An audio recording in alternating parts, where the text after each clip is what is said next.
Hi my dear student, I am Ritesh Kumar Verma. आज मैं आप लोगों के लिए कंट्रोल और कोऑर्डिनेशन टॉपिक से या नियंत्रण और समन्वय टॉपिक में कुछ जो है महत्वपूर्ण जो है आप कह सकते हैं कि महत्वपूर्ण डिफरेंशिएशन या महत्वपूर्ण अंतर, ये इंपॉर्टेंट डिफरेंशिएशन के बारे में आपको बताएंगे हम कि मतलब जो है किसमें जैसे एग्जाम के लिए एग्जाम आप उसे आप ये देख सकते हैं मतलब कौन कौन सा इम्पोर्टेंस है। तो इसमें जो मतलब कुछ आते हैं जैसे 2 नंबर 3 नंबर में क्वेश्चंस आपके आते हैं, तो ये आपका छूटने ना पाए इसलिए हम जो है आपके लिए जो है ये टॉपिक बनाने के लिए जा रहे हैं। मतलब इस पे जो है थोड़ी सी चर्चा हम करेंगे। आइए हम सबसे पहले देखते हैं कि जैसे डिफरेंस में अनुवर्तनी गति और जो है अनुकुंचन गति या ट्रापिज्म मूवमेंट और नैस्टिक मूवमेंट। ठीक है, ट्रापिज्म मूवमेंट में क्या होता है? ट्रापिज्म मूवमेंट में जो होता है इसमें जो है उद्दीपन की दिशा जो होती है, ठीक है, कि उद्दीपन किस तरफ से है, ठीक है, वो दिशा निश्चित होती है। ठीक है, जैसे आप कह सकते हैं फोटोट्रापिज्म, थिग्मोट्रापिज्म, ठीक है, या जो है हाइड्रोट्रापिज्म। तो इस प्रकार से मतलब ट्रापिज्म में आप देख सकते हैं प्रकाशानुवर्तनी, गुरुत्वानुवर्तनी, स्पर्शानुवर्तनी। तो ये इन गतियों में क्या होता है, दिशा निश्चित होती है, यानी जिस दिशा में उद्दीपन होगा प्लांट के पार्ट में मूवमेंट उसी दिशा में, उसी दिशा में प्लांट क्या करेगा, मूव करेगा। ठीक है, तो इसलिए इसे जो है अनुवर्तनी या ट्रापिज्म का है।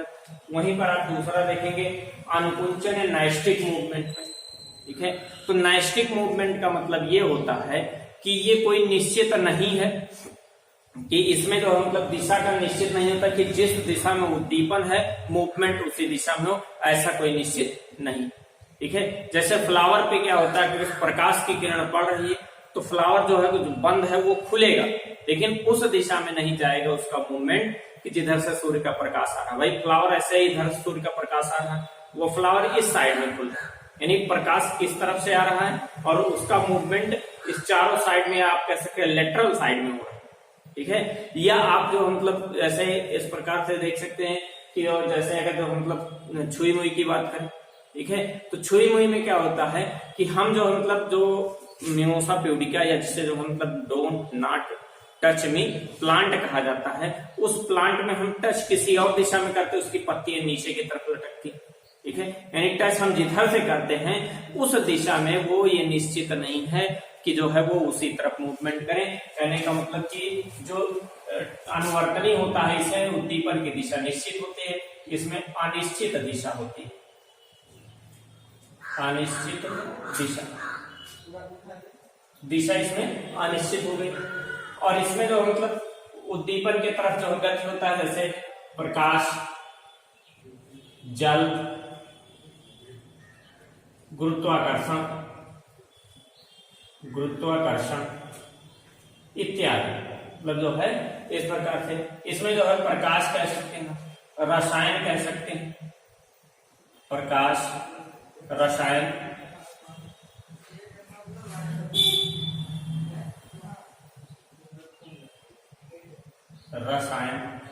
आदि प्रकार की जो है दिशाएं मतलब जो है उद्दीपन होते हैं, इनके कारण मूवमेंट तो होगा, ये निश्चित नहीं उसी दिशा में होगा कि अलग दिशा, मतलब किसी भी दिशा में मूवमेंट हो सकता है, सिर्फ उद्दीपन के लिए जो है मूवमेंट हो।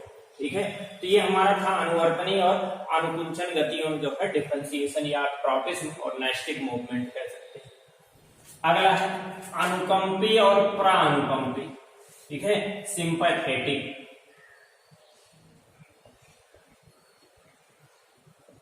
सिंपैथेटिक और पैरासिंपैथेटिक।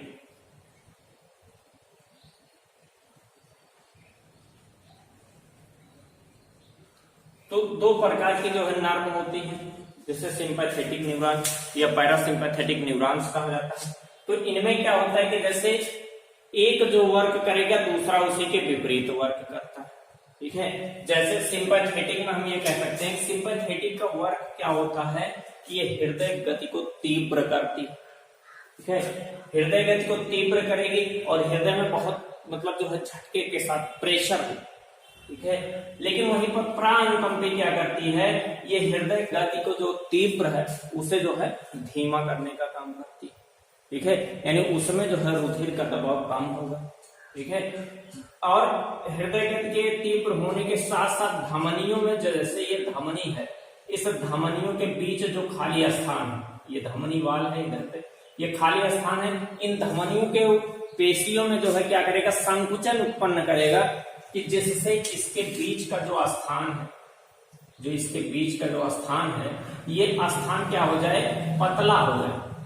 ठीक है, यदि स्थान पतला होगा तो, और हृदय की गति तीव्र है, तो उस कारण से क्या होगा, रुधिर तीव्र दबाव के साथ बहेगा, बहुत तेजी से उसमें दबाव होगा, यानी ब्लड प्रेशर बढ़ जाएगा, रुधिर दाब बढ़ जाएगा। इसमें क्या होता है कि हृदय गति को धीमा करेगा, धमनियों के बीच का जो स्थान होगा, जो धमनियों के बीच खाली स्थान है, उस स्थान को ये क्या करेंगे, चौड़ा कर देंगे। ठीक है, इसकी चौड़ाई को बढ़ा देंगे बीच के स्थान को, जिससे रुधिर की गति जो होगी, या हृदय का जो ब्लड का जो प्रेशर होगा, जो रुधिर का दाब होगा, वो धीमा हो जाए। ठीक है, यानी कहने का मतलब चाहे जिस वर्क में आप देखेंगे, ये दोनों इमरजेंसी कंडीशन में वर्क करते हैं, इमरजेंसी कंडीशन होता है, और उस, या आप कह सकते हैं विपरीत परिस्थितियां होती है, उसमें वर्क करते हैं। जिस गति को ये बढ़ाएगा उसे ये घटाएगा, या जिससे ये बढ़ाएगा, जिसे ये घटाएगा उसे ये बढ़ाएगा। ठीक है, यानी एक दूसरे के विपरीत जो है वर्क करके हमारे शरीर की सुरक्षा करते हैं। हार्मोन्स की बात कर ले, अगला जो है हार्मोन्स और एंजाइम में अंतर, या differentiation between hormones and enzyme.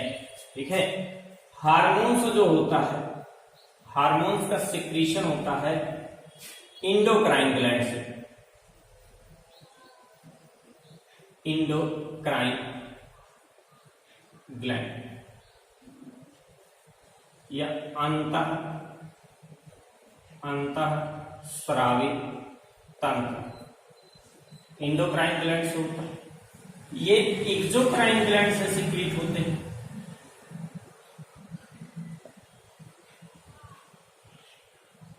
Exocrine gland या बहिस्रावी तंत्रों से, ये भी जो है कार्बनिक पदार्थ होते हैं। ठीक है, आप ये कह सकते हैं कि मतलब जो उच्च कार्बनिक पदार्थ होते हैं, तो एंजाइम भी कार्बनिक पदार्थ होता है, इसमें भी कार्बन मिला होता है। दूसरी चीज, इनमें, इनके ग्रंथियों में, या इनके जो है मतलब ग्लैंड में सिक्रीशन के लिए डक्ट नहीं होता, ये वाहिनी रहित होती है, वाहिनी रहित होती है। ठीक है, लेकिन इनमें क्या होता है कि ये अगर ग्लैंड इस स्थान पे, तो इसमें से एक डक्ट होगा, और उस डक्ट के द्वारा जो है स्पेशल स्थान पे इनका सिक्रीशन होगा।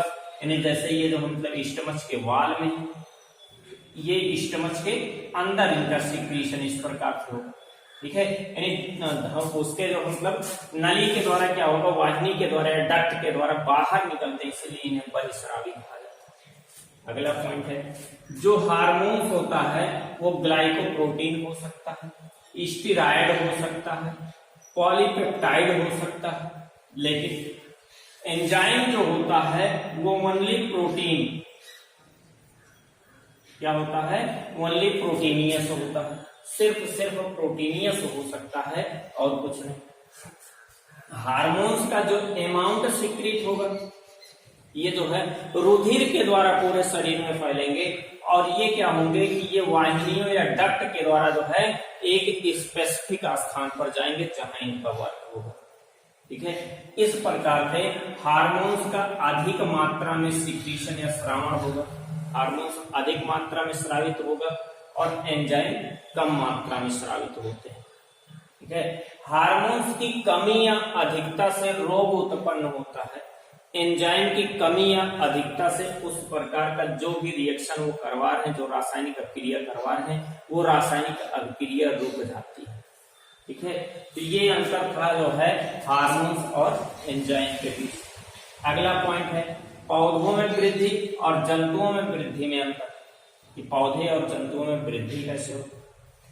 पौधे में वृद्धि जो होता है, ये आप कह सकते हैं कि पादपों में वृद्धि जो होता है, इनमें जैसे जड़, तना एवं पत्ती पाई जाती है। रूट, स्टेम और लीव्स पाई जाती है। तो इनमें जो है अलग अलग प्रकार से वृद्धि होती है। जंतुओं के शरीर में वृद्धि और विकास होता है। जंतु के शरीर में जैसे उनके आर्गन में, उनके हाथ, पैर, आंख, कान, नाक, मुख, इन सब आर्गनों में, आंतरिक आर्गन, बाह्य आर्गन, सब में जो है वृद्धि होता है। ठीक है। दूसरा चीज, पौधों में जो वृद्धि होती है वो अनियमित होती है, असीमित आप कह सकते हैं। एक मिनट, पौधों में वृद्धि जो होती है वो असीमित होती है, मतलब उसकी कोई सीमा नहीं।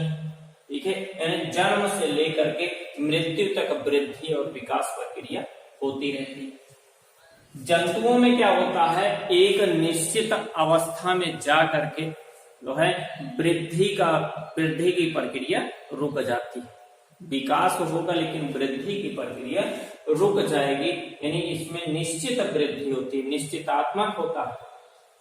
और पौधों में जो मतलब जड़ तना पत्तियों में हो रहा है, इनमें मांसपेशियों में वृद्धि हो रहा है। तो ये जो है मतलब कुछ पॉइंट थे जो है पौधों और जंतुओं में वृद्धि। ठीक है। अगला पॉइंट देखते हैं, ऐच्छिक पेशियां और अनैच्छिक पेशियों के बारे में। वॉलेंट्री मसल्स और जो है इनवॉलेंट्री मसल्स।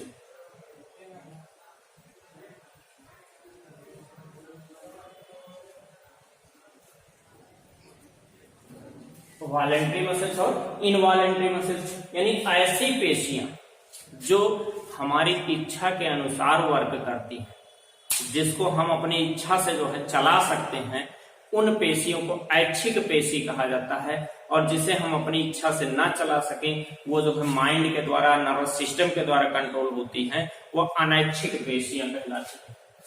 ऐच्छिक पेशियां जो होती हैं वो बहुकेंद्रकीय होती है। कहने का मतलब एक, जैसे इस प्रकार से कोई पेशी है, इस पेशी में मान लीजिए ये सेल है, तो एक सेल में एक से अधिक जो है, एक दो से अधिक केंद्रक पाया जा सकता है। लेकिन अनैच्छिक पेशियां जो होती हैं, यदि इसमें एक सेल है, एक न्यूक्लियस, एक सेल है, तो एक ही केंद्रक पाए जाएंगे।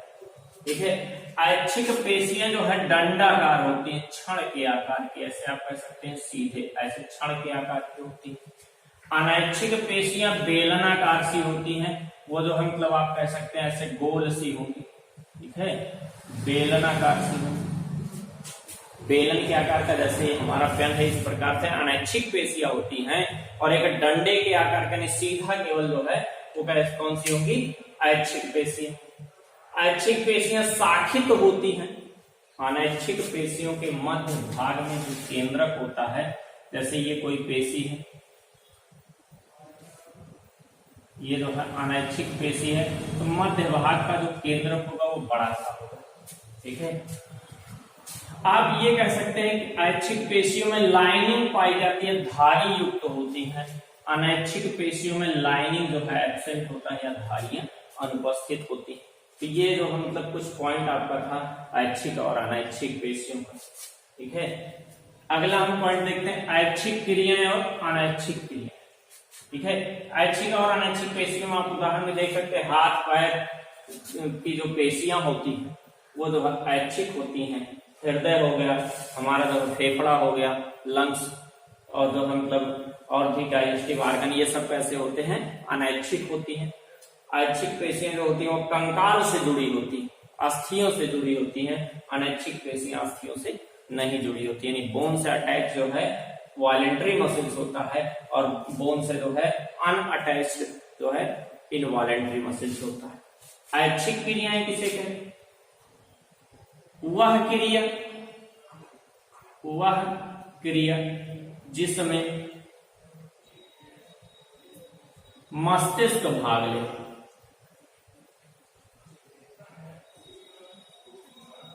मस्तिष्क भाग लेता है, वो कैसी होती हैं, ऐच्छिक क्रियाएं होती हैं। और अनैच्छिक क्रिया में कशेरुक दंड भाग लेता है, स्पाइनल कार्ड, कशेरुक दंड या स्पाइनल कार्ड भाग लेता है। ठीक है। दूसरी चीज, ऐच्छिक पेशियां हमारे जो है मस्तिष्क के आधार पर वर्क कर सकती हैं, जबकि अनैच्छिक पेशियों पे हमारे सोच समझ या मस्तिष्क का कोई असर नहीं पड़ता।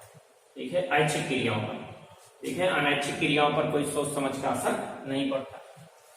और ऐच्छिक क्रियाओं में जैसे दौड़ना, सोना, उठना, बैठना, ये सब क्या है, हम अपनी इच्छा के अनुसार करते हैं, ठीक है। लेकिन अनैच्छिक क्रिया में हमारी कोई इच्छा नहीं चलती, जैसे पलकों का झपकना, ठीक है, जम्हाई लेना, छींक आना, ठीक है, इन सब में जो है क्या है कि अनैच्छिक क्रिया मतलब जो है इसका हमारी कोई इच्छा नहीं हो सकती। ये वर्क जो है अगर हुआ उसका जो है विपरीत, अगर छींक आ रहा तो वो निकलेगा, ये नहीं मतलब हम कहीं अलग स्थान पर छींक को रोक ले, तो ऐसा कोई कंडीशन नहीं होगा, ऐसी स्थिति नहीं आती। तो ये ऐच्छिक और अनैच्छिक क्रियाओं में अंतर।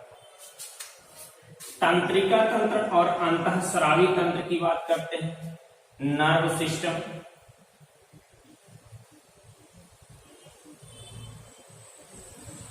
नर्व सिस्टम हो गया, और endocrine system.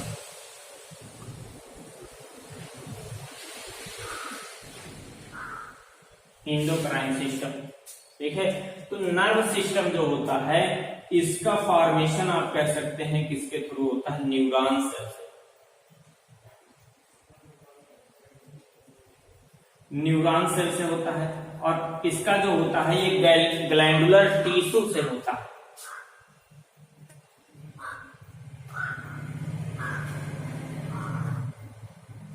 Glandular tissue, glandular tissue के थ्रू होता है। तो इसमें ये सेल्स जो होती हैं इनमें जो मतलब सूचनाएं जो हो जाती हैं वो सूचना जो है मतलब किसके थ्रू जाती है, इंपल्स के थ्रू या आवेग के थ्रू जो है एक स्थान से दूसरे स्थान सूचना जाती है। इसमें सूचना जो है रासायनिक मटेरियल के द्वारा जाता है, रासायनिक पदार्थों के द्वारा। इसमें सूचना जैसे जाता है उसका उत्तर जो है बहुत तीव्र गति से आता है। इसमें क्या होता है कि जो हार्मोन्स के थ्रू सूचनाएं जाती हैं वो बहुत धीरे धीरे सूचना जाएगी और धीरे धीरे वर्क होगा, ठीक है। तंत्रिका तंत्र के द्वारा जो मतलब सिस्टम जो वर्क होता है वो जो है मतलब बॉडी की कंट्रोलिंग मतलब जो है बहुत तेजी से होती है, बॉडी पर के वर्कों का जो है नियंत्रण बहुत तीव्र गति से होता है, इसमें बहुत धीमी गति से होता है। ये कुछ अंतर आपके जो थे वो तंत्रिका तंत्र और अंतःस्रावी तंत्रों के बीच थे। तंत्रिका की क्रिया विधि और हार्मोन्स की क्रिया विधि सेम वही चीज आप कह सकते हैं उसी प्रकार से कि तंत्रिकाएं जो वर्क करती हैं, तंत्रिका तंत्र जो होता है वो न्यूरॉन सेलों का बना होता है, तो ये जो है ग्लैंडुलर टिश्यू का बना होता है। इनसे जो है मतलब इम्पल्स आवेग निकलते हैं, इनसे जो है हार्मोन से जो है केमिकली मटेरियल, केमिकली रासायनिक पदार्थ निकलता है।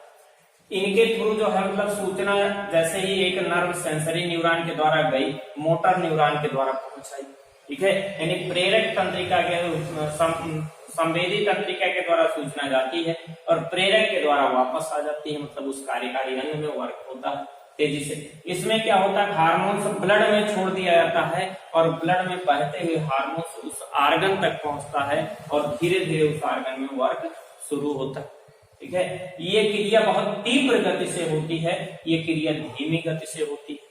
तो ये सब कुछ जो है मतलब जो है आपके कंट्रोल एंड कोऑर्डिनेशन चैप्टर का डिफरेंशिएशन था, या आप जो है इंपॉर्टेंट डिफरेंशिएशन या जो है कुछ अंतर थे जिसे हमने आपको बता दिया। अब आप इसको जो मतलब कुछ अपने बुक की सहायता से भी एक बार जो है देख लीजिएगा, अन्यथा जितना पॉइंट हम बोले हैं उस पॉइंट को आप जो है वीडियो को जो मतलब रोक रोक करके अपना नोट कर लीजिएगा, तो इसमें से आपके जो है एग्जाम में कोई ना कोई अंतर आ जाएगा, ठीक है। तो यहाँ तक जो है आज का हमारा टॉपिक था। आगे हम नेक्स्ट टॉपिक जो पढ़ाएंगे, आप जो है हम सोचते हैं कि मतलब आप लोग मस्त रहिए, व्यस्त रहिए और जो है हमारे चैनल को सब्सक्राइब करिए, लाइक करिए, पढ़ते रहिए। थैंक यू, जय हिंद।